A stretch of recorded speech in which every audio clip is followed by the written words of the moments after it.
자, 반갑습니다. 이번 시간에는 발해에 대해서 배워볼 텐데, 발해하면 뭐 들어본 친구들도 있고 아닌 친구들도 있을 텐데, 일단 지금 뒤에 지도만 보셔도 시대 배경이 언젠지는 느낌은 오실 것 같아요. 일단 기본적으로는 신라가 통일을 한 뒤에 신라 북부 지역에 새롭게 생긴 나라고, 사실 원래 신라와 당나라의 약속대로라면 대동강 이북 지역은 다 당나라가 가져가야 맞잖아요. 근데 그 지역에 생겼던 나라가 발해예요. 그러니까 사실 어떻게 보면 당나라 입장에서는 약속받은 땅을 새롭게 생긴 나라 때문에 다 빼앗긴 뭐 그런 입장이라고 볼 수도 있겠죠. 그리고 느낌은 오실 것 같아요. 위치가 저기면 어느 나라를 계승하는 거겠어요. 그리고 뭐 이미 알고들 계실 거고요. 그래서 한번 천천히 한번 같이 보도록 하죠. 일단 기본적으로 고구려가 멸망한 뒤에 그 유민들이 굉장히 여러 지역으로 흩어지게 되는데, 고구려가 있었던 그 자리에 그대로 남아있는 유민들도 상당히 많았고, 좀 만주 외곽 지역으로 퍼져나가거나 아니면 한반도 쪽으로 내려오거나 이런 유민들도 있었고요. 각 지역으로 퍼져나가게 됩니다. 그리고 거란이 당나라의 반란을 일으키게 되는데요. 이거는 뭐 이 자체가 중요하다기보다는 당나라가 당시에 조금 정신없었다 정도 생각해 두시면 될 것 같아요. 그리고 이렇게 당나라가 조금 정신없는 그런 상황을 이용해서 고구려의 무장 출신이었던 대조영이라는 인물이 고구려 유민들이랑 같이 그리고 또 다른 민족이었던 말가린들을 이끌고 요동으로 이동을 하게 됩니다. 여기가 이제 요동인데 어디냐면 이거 동그라미 안치동글로 기억하는데 여기 랴오둥반도라고 되어 있는 한자로 하면 요동이고요. 요거를 중국어 발음으로 하면 랴오둥이 돼요. 그래서 여기가 요동 반도고, 그리고 이제 요 지역을 요동이라고 해요. 요 지역을 이해되시겠죠? 그리고 여기 이렇게 요하라는 강이 흘러서 요하라는 강의 서쪽은 요서라고 부르고요. 동쪽은 요동이라고 부른다. 이렇게 보시면 되는데, 어쨌든 지금 이렇게 빨간색 동그라미 친 지역을 요동이라고 하는데, 이제 요 지역으로 이동을 하게 되는 거죠. 어, 좀 지저분하니까 이렇게 지우고 그래서 대조영이 이렇게 고구려의 유민들이라고 하면 이제 망한 고구려의 이제 백성들인 거죠. 고구려 유민들이랑 말가린들을 끌고 대규모로 이동을 하니까 당군이 이걸 하나의 반란 움직임으로 생각을 하고 대조영을 추격하게 돼요. 근데 대조영이 이 추격을 물리쳐내고 한두 번 지기도 하는데 결국 이제 전투에서 이겨내면서 동모산이라는 지역에서 발해를 건국하게 됩니다. 어쨌든 뭐 되게 과정이 복잡한데 별거 없고요. 그냥 대조영이라는 고구려 장수 출신 인물이 발해를 건국했다. 요것만 기억하시면 돼요. 뭐 그렇게 괜히 길게 얘기한 거고, 그냥 대조영이라는 인물이 고구려 출신 인물인데 발해를 건국했다. 이렇게 기억하시면 되는데, 그러면 발해는 누가 계승한 거겠어요? 그러니까 어느 나라를 계승하는 거겠어요? 고구려겠죠. 그것만 기억하시면 돼요. 그죠? 별 어려울 게 없습니다. 그래서 고구려 계승의식을 뚜렷하게 가진 발해를 건국한 거고요.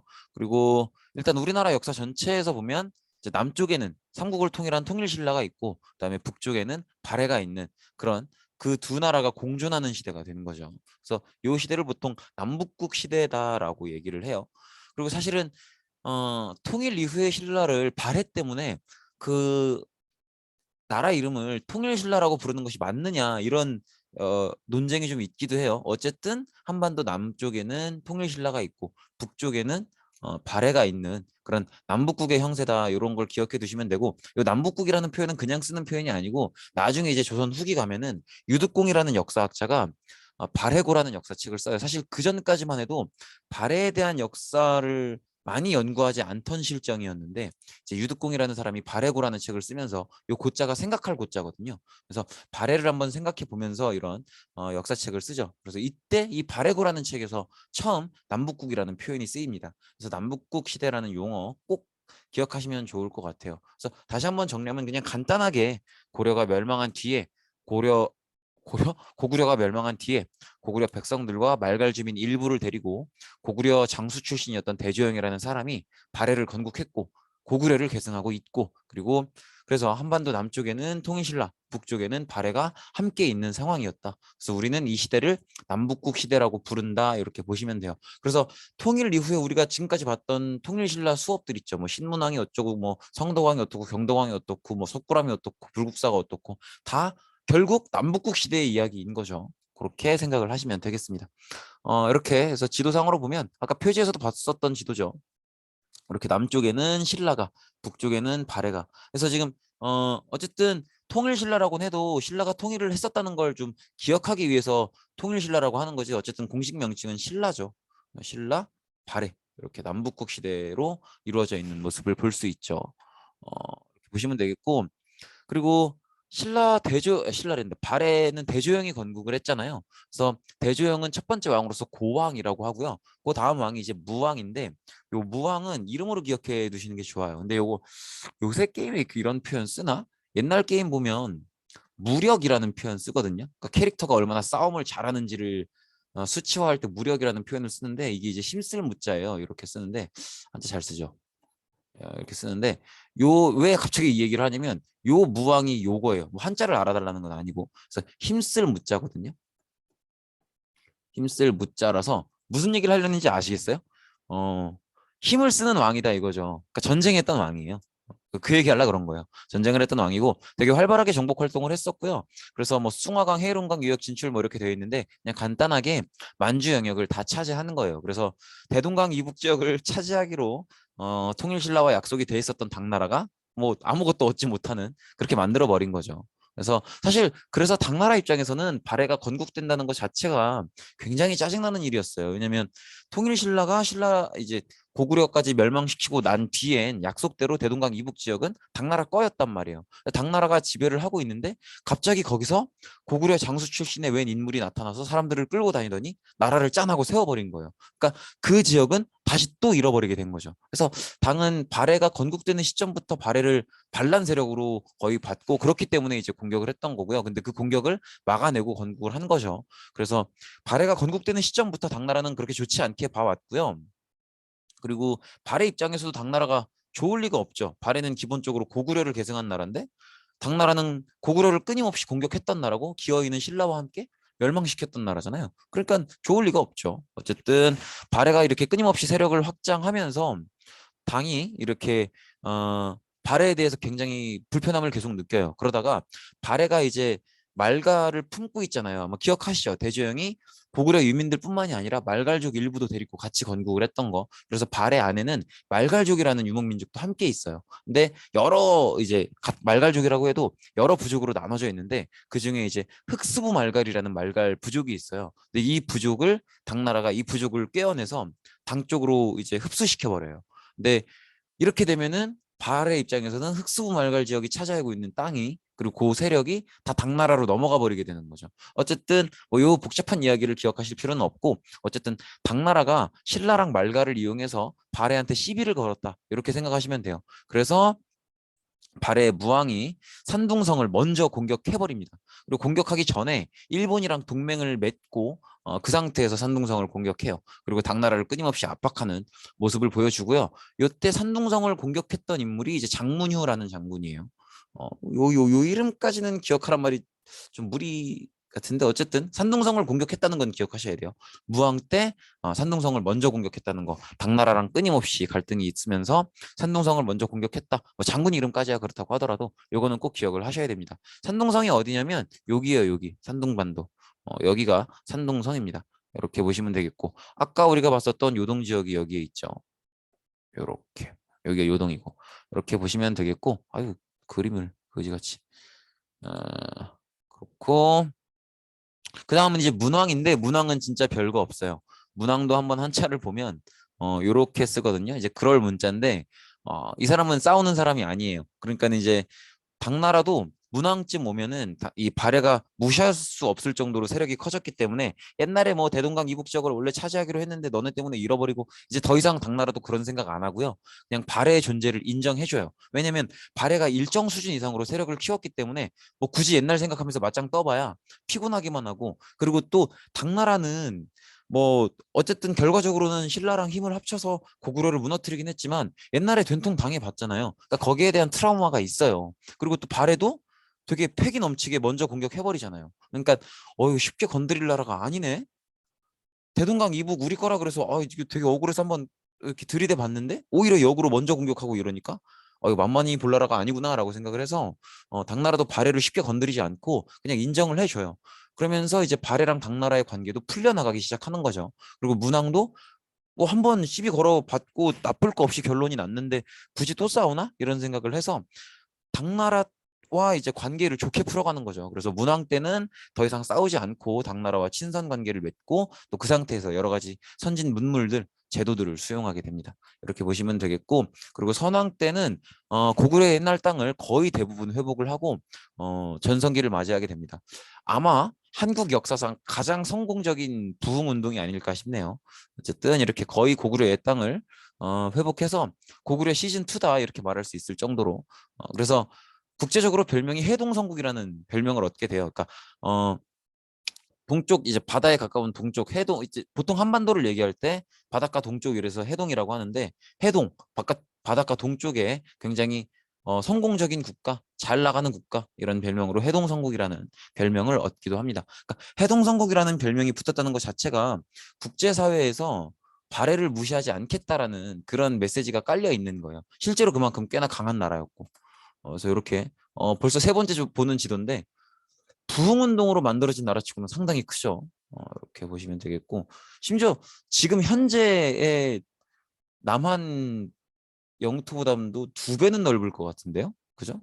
이렇게 2배 정도는 되게 2배 더 넘겠다. 3배 되겠다. 그죠? 이렇게 보시면 되겠고 그리고 어떻게 쇠락하냐면 9세기 후반, 그러니까 800년대 후반부터 쇠퇴를 하기 시작하는데 사실 발해의 쇠퇴는 여러 가지 학자들 간에 좀 여러 가지 의견들이 많아요. 결과적으로는 거란의 침략으로 멸망을 하거든요. 근데 사실 발해라는 나라의 국가 규모나 어떤 국력 이런 걸 생각하면 거란 따위가 섣부르게 침략한다고 한 번에 이렇게 멸망할 나라는 아니에요. 물론 당시에 거란이 되게 세지고 있던 상황이긴 한데요. 그렇다 그래도 이렇게 허망하게 멸망할 나라는 아니거든요.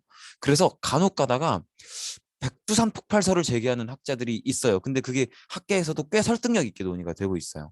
근데 이거를 뭐 이제 기억해달라, 받아들여달라 이런 건 아닌데 그냥 그런 얘기들도 학계에 있다고 그냥 흥미 차원에서 말씀드리는 거예요. 근데 실제로 이렇게 지질 연대표 이런 걸 보면 이 저기 뭐야 발해가 있었던 시기에 백두산이 폭발했던 흔적이 보이고요. 발해가 백두산 폭발 때문에 멸망했는지 안 했는지는 알 수 없지만 지질학 연대 측정을 해보면 아마 발해가 건국되어 있었던 발해가 존속하고 있었던 그 시기에 백두산이 한번 폭발했던 건 거의 사실인 것 같아요. 그리고 폭발 규모가 꽤 컸던 것 같아서 백두산 화산재로 보이는 성분들이 지금 저기 뭐야 일본의 대마도에서도 발견이 되고 그러거든요. 그래서 어쨌든 발해가 있었던 시기에 백두산이 꽤 큰 규모로 폭발했던 건 사실로 보이고요. 근데 그게 이제 발해 국가 운영에 얼마나 영향을 끼쳤을지는 잘 모르죠. 근데 이제 거란의 침입으로 멸망했다고 하는데 발해가 거란의 침입으로 멸망한 건 맞아요. 맞는데 거란이 침입했다고 그렇게 한 방에 멸망할 만큼의 국력이 그렇게 약했던 나라가 아닌 걸로 보이는데 갑자기 이렇게 약해지니까 좀 역사학자들이 의아해하면서 그걸 설명할 수 있는 논리 하나로 백두산 폭발이 좀 영향이 있지 않았을까 이런 얘기도 하는 거죠. 근데 이거는 그냥 웃자고 하는 얘기니까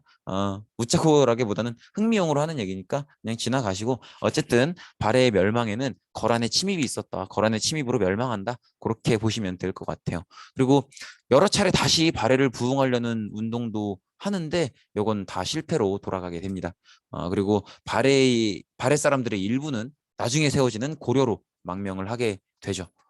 이렇게 보시면 되겠고 이제 발해의 일반적인 제도적 특징 이런 것들을 볼 텐데 일단 발해는 독자적인 연호를 사용해요. 일단 잘 나가니까 연호를 사용한다는 건 내가 다른 나라한테 꿀리지 않겠다. 나는 나만의 시간에 이름을 새길 정도로 난 나의 어떤 존재를 이 세상의 중심에 놓겠다. 이런 인식인 거거든요. 그래서 독자적인 연호를 쓴다는 건 다른 나라한테 꿀리지 않겠다는 표현이기 때문에 굉장히 중요한 특징으로 기억할 필요가 있죠. 그리고 그래서 연호를 사용해서 나는 당나라랑 대등하다. 꿀릴 거 없다. 이런 국가임을 나타내기도 했었고요. 그리고 또 이렇게 나름대로 통치 체제를 정비하는데 삼성육부제를 적용해요. 근데 이 삼성육부제는 요거 사실 기억나셔야 돼요. 요거 우리 작년에 세계사 배울 때 당나라의 당태종이 만들었던 중앙정치제도가 삼성육부제예요. 요거거든요.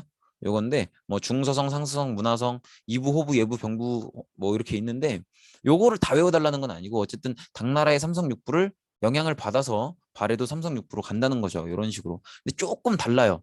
지금 보시면 일단 표부터가 좀 다르죠. 당은 중서성, 상서성, 문화성 이렇게 가고 있는데 지금 발해는 정당성, 선조성, 중대성 이렇게 가고 있죠. 이름부터가 조금 다르죠. 그리고 당나라 같은 경우에는 육부가 그냥 일렬로 나열되어 있는데 발해의 육부는 이렇게 좌사정, 우사정 이렇게 나눠져 있죠. 그것도 좀 차이점이고요. 그다음에 당나라의 정치의 중심은 중서성에 놓여요. 그런데 발해의 정치의 중심은 상서성 역할을 하는 정당성에 놓인다는 것도 하나의 특징입니다. 이렇게 좀 다른 차이점을 보인다는 거. 그래서 다시 이렇게 제가 표로 정리를 해봤는데 일단 이름부터 좀 차이가 있고 그다음에 육부가 당나라는 일렬로 그냥 나열되어 있는데 발해는 좌사정, 우사정 이렇게 이원화되어 있다는 거, 나눠져 있다는 거 둘로 그거 보시면 되겠고 그다음에 당나라는 정치의 중심이 중서성에 있는데 발해는 상서성 역할을 하는 정당성에 있다는 거 정도가 아마 이렇게 좀 중요한 차이점이 되겠네요. 근데 요거를 뭐 외워달라 이렇게까지는 말 못하겠고 그냥 이렇게 그러니까 당나라의 제도를 받아오되 무작정 따라하지는 않았다. 요걸 말하고 싶은 거니까 그냥 내용만 지금 캡처 따셔서 학습지에 적어 두시고 이걸 외워달라 이런 말은 못 하겠어요. 그냥 당나라의 삼성 육부제를 받아왔지만 나름대로 발해에 맞게 좀 변경해서 적용을 했고 나름대로 우리나라 것으로 나름대로 조금 변경을 했다. 그대로 받아온 건 아니다. 요거를 이제 기억해 두시면 될 것 같아요. 요 정도 보시면 되겠고 그다음에 지방행정구역은 요거는 좀 요 멘트 그대로 외워주세요. 5경 15부 62주 이렇게 되어 있는데 요거를 왜 외워달라 그러냐면 어 다른 나라랑 좀 구분을 하려 그래요. 왜냐면 다른 나라의 지방제도를 우리가 몇 개 배웠잖아요. 예를 들어서 백제도 성황 때 수도 오부 지방 오방제를 하죠. 그리고 통일신라도 부주 오소경제를 하죠. 그런 식으로 사실은 지방제도 이름을 딱 주면 이거 어느 나라 건지 아셔야 되거든요. 왜냐면 그런 걸 구분하게 해서 문제를 내니까. 그래서 발해의 지방행정구역도 5경, 15부, 62주 요거를 꼭 외워두시는데 5경은 마치 신라의 오소경처럼 발해 영토가 워낙 넓다 보니까 중간중간에 지금 우리나라 광역시처럼 중간중간 주요한 지역에 수도 역할을 비슷하게 하는 임시 수도 같은 역할로 둔 거고요. 그다음에 15부는 이제 발해 영토 전체를 15개 지역으로 나눈 거고 그걸 또다시 나눈 게 62주예요. 그래서 5경, 15부, 62주 요거는 그냥 외워두세요. 이렇게 뭐 주문처럼 5경, 15부, 62주, 5경, 15부, 62주 이런 식으로 외워두시면 될 것 같습니다. 이렇게 보시면 되겠고 그래서 오경은 지방의 정치, 경제, 문화의 중심지고 그냥 오늘날의 광역시 생각하시면 돼요. 그렇게 보시면 되겠고 이렇게 상경영천부, 동경용원부, 뭐 이렇게 서경남록부, 남경남해부 이렇게 5개의 오경이 있죠. 그렇게 보시면 되겠고 그리고 15개 부 아래 주와 현을 뒀다는 거 그리고 각 지방의 촌락은 요게 조금 의미가 있어요. 그 지역의 토착 세력가인 수령이 다스린다고 하는데 이 얘기는 무슨 얘기냐면 지금 발해 같은 경우에는 그 구성이 고려인들도 꽤 많이 살고 있고 말갈인들도 꽤 많이 살고 있어요. 그렇기 때문에 고려인들이 사는 동네는 고려인 그 동네 사람이 알아서 조금 다스리게 하고 말갈인들이 사는 동네는 말갈인 그 동네 리더가 알아서 좀 다스리게 하고 뭐 이런 느낌이라고 보시면 돼요. 그래서 그 지역의 수령을 좀 존중해 줬다. 그래서 그 동네는 그 동네의 수령이 다스리게끔 했다. 이 정도로 보시면 될 것 같고요. 군사 조직은 중앙군 10위 이렇게 되어 있는데 이 10위 정도만 적어두시고 이것도 기억하면 좋겠죠. 왜냐하면 아무래도 통일신라의 구서당 10정과는 구분하실 수 있어야 되지 않겠어요? 그래서 10위 정도는 적어두시고 기억하시기 바랍니다. 이렇게 보시면 되겠고 또 지방에는 군사적으로 중요한 지역에 별도로 군대를 설치했다. 이거는 그냥 읽어보시고 지나가시면 되겠고 어쨌든 중요한 건 이거죠. 그래서 발해가 계승한 나라는 어디냐? 사실 발해를 이렇게 한국 입장에서요. 지금 남한 입장에서요. 고구려도 그렇고 발해도 그렇고 연구하기가 쉽지 않아요. 왜냐면 왜겠어요? 갈 수 있어요? 그렇잖아. 북한 땅이라고. 북한 땅이고 또 중국 땅이고 그런 데다 대고 북한 땅은 아예 못 들어가는 거고요. 중국에 있는 발해 땅도 연구 목적으로 들어간다 그러면 중국에서 굉장히 불편해요. 예, 이제 중국을 입국할 때 입국 목적을 대야 되는데 연구 목적이라고 해서 들어가면 굉장히 불편해요. 근데 연구 목적으로 해서 들어가야 연구에 필요한 자료들을 협조를 요청해서 볼 수 있거든요. 나름대로 거기 박물관이 있고 그럴 텐데. 그래서 남한의 역사학자들 입장에서 발해나 고구려를 연구한다는 게 현실적으로 굉장히 좀 어렵습니다. 그래서 저 예전에 대학 다닐 때 교수님 말씀도 들어보고 그리고 또 저희 아버지 친구가 역사과 대학 교수세요. 근데 이렇게 여쭤보면은 진짜 쉽지 않게 연구하시더라고요. 근데 어쨌든 그래서 발에 대해서 이제 연구가 되게 많이 엄청 잘 되어 있는 상황은 아니기도 하고 그렇기 때문에 교과서에 담을 만한 내용도 그렇게 많지는 않은 실정이에요.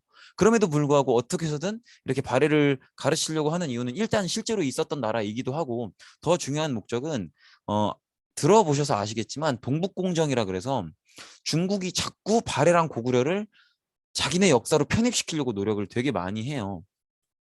근데 이건 왜 그러냐면 중국은 한족이 중심이긴 하지만 여러 개의 소수민족도 함께 이루어져 있는 국가인데 여러 개의 소수민족들 중에서 중국한테서 독립해서 자기네 나라를 만들고 싶어하는 나라들도 있단 말이에요. 근데 그런 움직임들을 다 허용해버리면 중국 입장에선 나라가 깨져버리는 거예요. 그래서 이걸 최대한 막기 위해서 다 중국의 역사다 이렇게 인식을 시키려고 하는 거죠. 그래서 동북은 이제 동북 쪽을 얘기하는 건데 꼭 동북이 아니라도 서북은 서북 쪽에 서북 공정이 있고 뭐 이런 식이에요. 근데 이제 중국이 동북 쪽에 하는 작업이 동북 공정인 거죠. 그래서 발해를 자꾸 지네들 역사로 편입시키려고 하니까 우리도 이제 우리 노력을 해야 될 거 아니에요. 그래서 자라나는 학생들한테 정부 교육부에서 나서서 야 발해는 고구려를 계승한 나라고 고구려와 발해는 우리 민족의 역사야 이렇게 강하게 가르치기 위한 거예요. 그래서 발해에 대해서 우리가 가장 인상 깊게 기억해야 될 부분은 역시 발해가 계승한 나라가 어디다? 고구려다. 요거를 기억하시면 되고 그 증거로 내세우는 것들이 이제 이런 것들이에요. 어, 되게 문화적인 유물들을 보면 공통적인 것들, 공통적인 특징을 보이는 것들이 많아요. 이렇게 수막새, 지붕 꾸밈 양식인 수막새도 되게 모양이 비슷하고 그리고 잠시만요. 그리고 이런 식으로 침이라 그래서 이것도 지붕 꾸밈 양식인데 이것도 되게 고구려와 발해가 거의 비슷한 모습을 보이죠.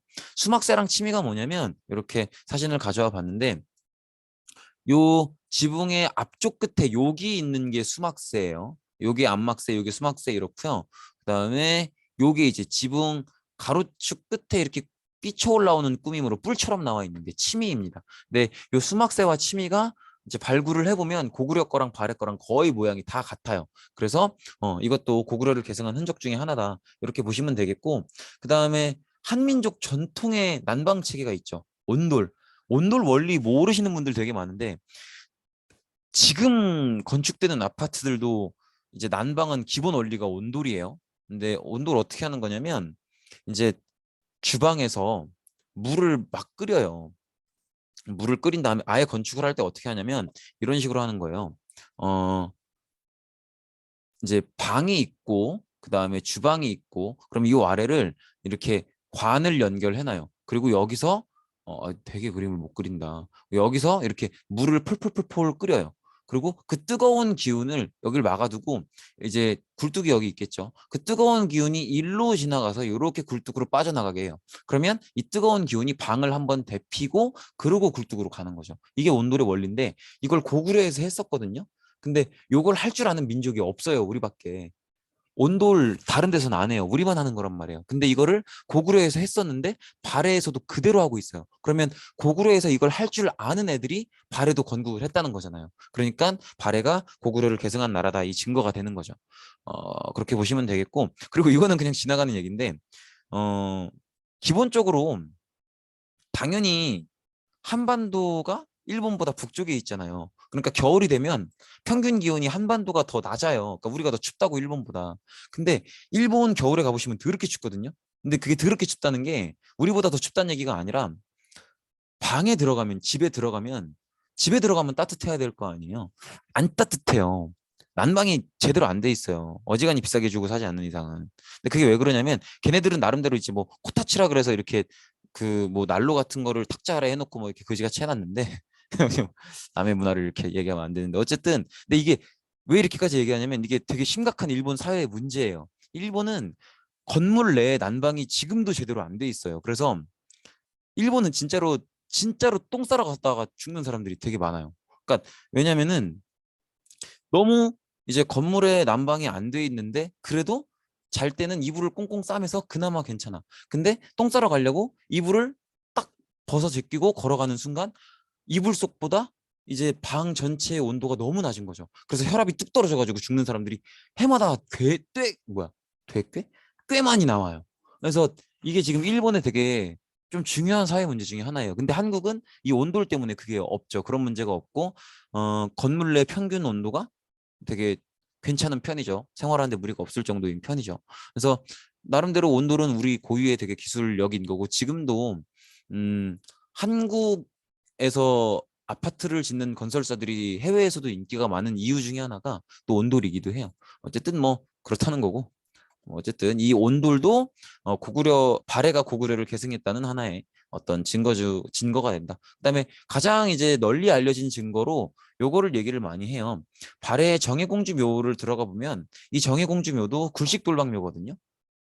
그래서 굴을 따라 들어가 보면 그 안에 돌로 된 방이 있는 그 벽화도 있고 그런 형태인데 그 천장을 보면 모주림 구조라 그래가지고 천장을 계속 좁게 만들어 나가는 그래서 이제 끝을 보는 그래서 천장의 한가운데가 가장 높게 솟아있는 그런 형태인데 이런 형태로 천장을 처리하는 게 고구려도 이렇게 했었어요. 이거 고구려 문화사 때 한번 얘기하긴 했었는데 고구려도 이렇게 똑같이 처리하거든요. 그래서 이런 공통된 구조도 발해가 고구려를 계승했다는 더구나 정의 공주잖아요. 왕족이라고. 왕족의 묘를 이렇게 했다는 건 이 공식성을 이렇게 부여하겠다는 거거든요. 근데 이렇게 공식적인 왕족의 묘를 이렇게 했다는 건 고구려를 계승하겠다는 의지를 보여주는 거죠.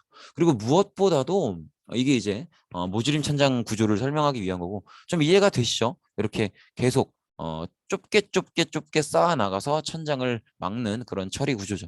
이렇게 보시면 되겠고 그다음에 무엇보다도 당시의 주변인들이 발해가 고구려를 계승한 나라라는 걸 인정하고 있어요. 기록들을 보면 일단 발해 본인들도 지금 일본에 보낸 국서라고 하잖아요. 그래서 발해 본인들도 다른 나라에 문서를 보낼 때 그러니까 자기네 나라를 소개하는 거예요. 우리는 고구려의 옛 땅을 회복하고 부여의 전통을 이어받았다. 즉 고구려를 계승했다는 얘기죠. 그리고 자기네 나라를 뭐라고 얘기할 때도 발해라고 얘기하는 게 아니라 고려 국왕 이렇게 얘기를 해요. 근데 당시에는 고려라는 말을 고구려랑 거의 비슷하게 썼거든요. 그러니까 이렇게 자기 입으로 얘기할 정도였고 그리고 신라인들도 이렇게 아예 쓰고 있잖아요. 최치원이 지난날의 고구려가 오늘날의 발해다. 그 나라가 그 나라다. 이렇게 얘기하고 있고 어 여기 보면 일본도 발해에 보낸 국서를 보면 발해는 고구려의 옛 땅에 세운 나라다. 그리고 이렇게 보면은 일본 천황이 삼가 누구에게? 고려 국왕에게 문안한다. 이렇게 돼 있잖아요. 그러니까 일본도 발해를 고려를 계승한 고려를 잇고 있는 고려 시즌 2로 보는 거예요. 고구려 시즌 2로 보고 있는 그런 모습을 볼 수 있죠. 그래서 발해는 어디를 계승한 거다? 고구려 시즌 2가 되는 나라다. 이렇게 보시면 되겠죠. 이게 핵심이에요. 이렇게 보시면 되겠고 오늘 수업은 여기서 마치도록 하겠습니다. 저 오늘 수업 11개 찍었어요. 한 번은 말씀드리고 싶었습니다. 네. 고생 많으셨습니다. 오늘은 글이 좀 기네요. 한번 천천히 읽어보시고 너무 좋지 않아요? 힘든 순간들이 있더라도 그 순간들조차도 여러분들임을 잊지 마시고 삶의 모든 순간들을 사랑하시기 바랍니다. 어쨌든 고생 많으셨습니다. 마치겠습니다.